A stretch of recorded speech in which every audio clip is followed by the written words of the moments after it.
Imaginez qu'on veuille savoir jusqu'où un matériau peut résister avant de casser.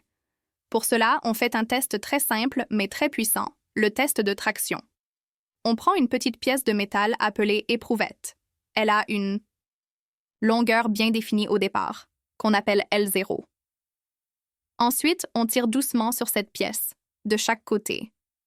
Au début, elle s'allonge un peu, puis revient à sa forme initiale quand on relâche. C'est ce qu'on appelle la zone élastique. Mais à un certain moment, le matériau ne revient plus en arrière. Il commence à se déformer pour de bon. C'est le point de limite élastique, noté RE. On continue de tirer. L'éprouvette s'allonge de plus en plus. La charge augmente, jusqu'à un maximum. C'est ce qu'on appelle la résistance maximale, ou RM. C'est le point où le matériau est à son maximum de force. Après cela, il commence à rétrécir à un endroit. Un petit coup rétréci se forme. On appelle ça la striction, et puis, c'est la fin. Le matériau casse. Il se rompt. Mais avant de casser, il s'est beaucoup allongé. Sa nouvelle longueur, après rupture, s'appelle LR. Alors, comment mesurer cet allongement? Très simple.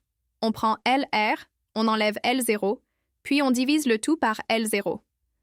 Cela donne un pourcentage qu'on appelle l'allongement à la rupture ou à ce test nous dit beaucoup de choses. Est-ce que le matériau est rigide? Est-ce qu'il est ductile? Est-ce qu'il casse facilement ou résiste longtemps? La courbe de traction, c'est un outil essentiel pour les ingénieurs.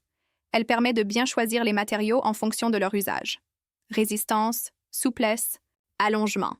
Tout est visible sur cette courbe simple, mais très précieuse.